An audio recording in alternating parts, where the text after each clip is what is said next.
Hey guys, welcome back. So wanted to do a quick video just telling you about the heating and cooling system in the car here. So it turned out that the water pump went on this car and that was the start of it. So decided to just really go over the whole thing afterwards of it. So easiest way on changing a water pump in this selection of car, we're going to say, is pulling out the front radiator.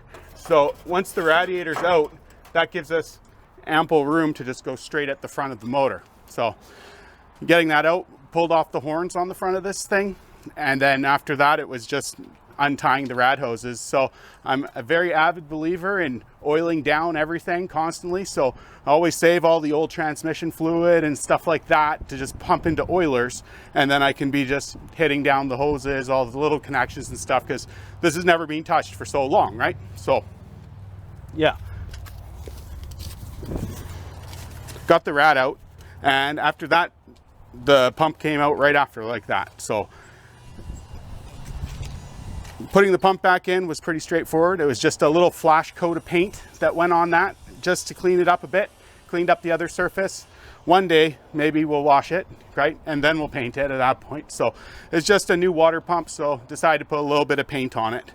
Now as far as the radiator went, flushing it out with the hose, immediately the amount of rust that came out of the bottom of this radiator, and from flushing the block too, the radiator is toast in this thing. It needs to be recored, so saving the tanks is probably the way to go and recoring it. However, we're always trying to do things cheap or free. So what did I come out of the woodwork with? Somehow we had a 56 Chevrolet radiator kicking around. So the top rad hose location is just a little bit straight down the center compared to off to the side on a 57. Other than that, in the mounting brackets, it's the correct size. So cut up a radiator hose and there we go, it fits.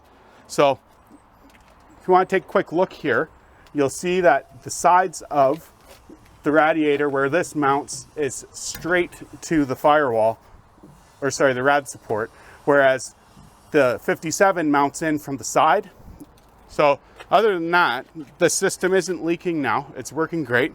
Oh, the thermostat was done too. So the thermostat, it had a rattle in it, so I swapped out the thermostat as well too. So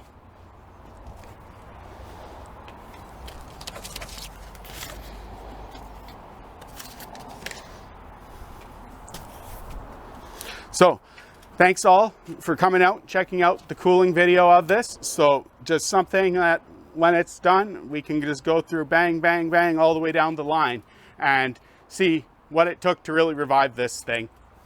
Right on.